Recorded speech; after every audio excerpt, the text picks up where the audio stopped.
week on the Island Times News Update, Atlantic Beach takes its first budget vote and looks at some marshfront property. The beach's town center agency has a plan for parking, and Surfer the Bar may have found a home in Jacksonville Beach.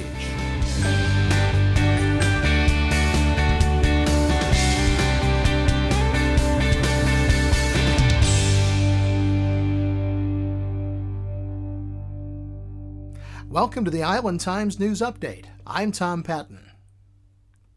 The Atlantic Beach Commission passed on first read Monday night its millage rate and budget for fiscal year 2016. The millage rate will remain the same as last year in Atlantic Beach. The proposed rate of 3.3285 mils is 5.44% more than the rollback rate of 3.1567. City Manager Nelson Van Leer said maintaining the millage rate the same as last year would allow the city to adequately fund the existing level of services and fund anticipated infrastructure projects. The only commissioner to object to a flat millage rate was Jonathan Doherty, who said the rate should be set at the rollback rate because allowing the millage rate to remain flat amounted to a tax increase for Atlantic Beach residents. He said the city has largely recovered from the economic downturn of 2007. I think if we rolled it up then, when things got better, I think it's responsible of us to roll it back now.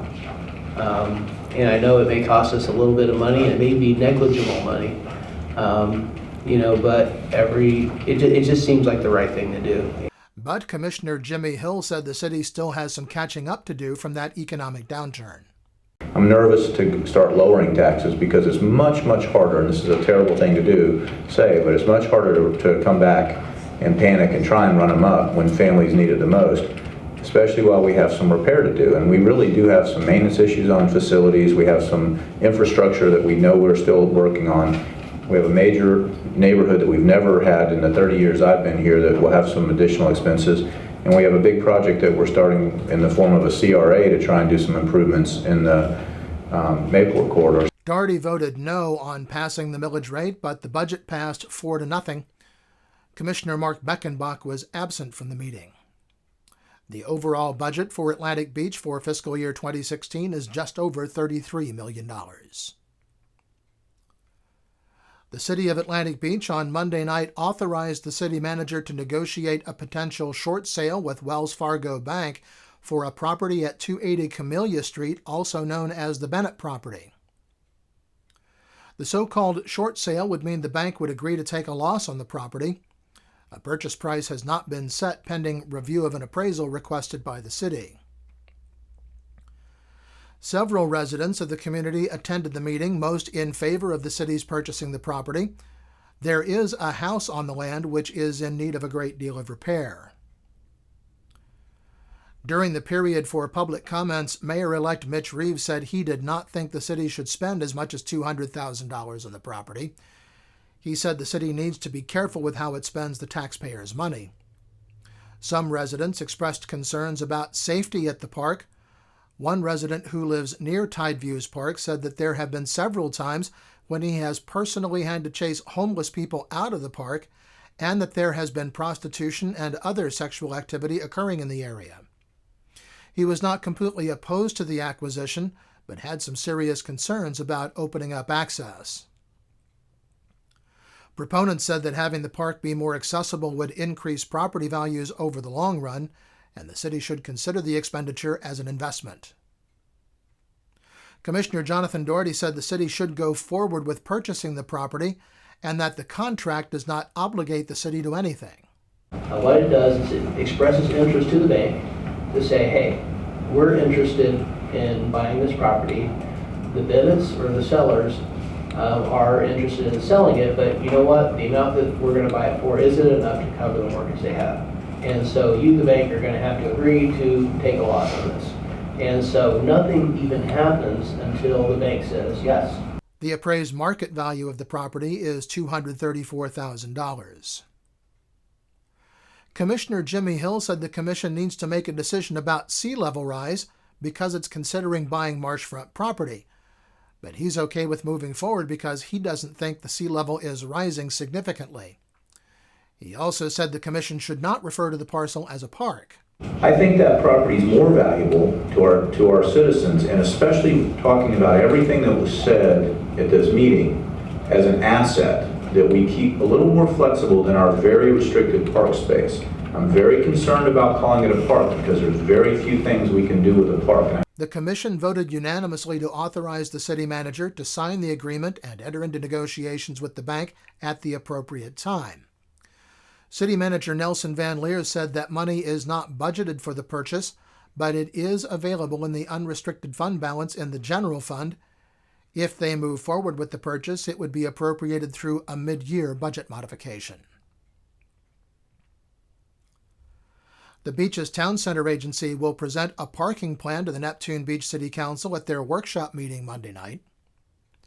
The Town Center Agency is proposing 4 steps it said could help ease the parking problem in the shopping and restaurant district. They suggest that all on-street parking spaces be marked for 2-hour parking from 9 a.m. to 7 p.m. 7 days a week, that all off-street parking spaces currently reserved for specific businesses should be available for general parking during hours that those businesses are not open or during off-peak hours, that the valet operation should be centrally located and open to all town center visitors, and that employee parking areas need to be identified and assigned. The Beaches Town Center Agency is recommending that Neptune Beach and Atlantic Beach try the 2-hour parking plan in a pilot program through the holidays, at which time it would be evaluated. The agency says that each parking space represents annual revenue of $11,294 for Beaches Town Center merchants. Well, Jacksonville Beach became the first of the 3 beach communities to finalize its annual budget. The City Council held a special meeting Monday to take a final vote on the city's millage rate and operating budget, which took all of about 10 minutes. The final budget vote in Neptune Beach will be held in a special meeting Monday before their workshop, and the final vote in Atlantic Beach will be held August 28th. At its meeting Monday night, Jacksonville Beach is set to approve a 2-year extension with Jax Beach Festivals for the Spring and the Blues Festival to 2017. The city will contribute $8,000 per year to the festival. The city will also vote on the approval of permits for the Sea and Sky Spectacular scheduled for next month. Well, when we come back, a new shopping option for Beaches residents. This is the Island Times News Update. Charlie's Tropic Heating and Air Conditioning in Atlantic Beach offers a full range of residential and commercial heating and air conditioning services, from new installation to replacement and remodeling. Charlie's Tropic Heating and Air Conditioning can keep your home comfortable year-round, and they offer preventive maintenance contracts to keep your system running at peak efficiency. Charlie's Tropic Heating and Air Conditioning is an authorized Bryant dealer and will service all brands. For year-round comfort in your home or business, contact the original Charlie's Tropic Heating and Air Conditioning at 241-1788. Beaches Academy Child Care Center in Jacksonville Beach has been offering affordable, loving child care to families in the Beaches communities for 35 years. Conveniently located on Penman Road, Beaches Academy offers care for children from infants through preschool, with programs that encourage learning and outdoor play.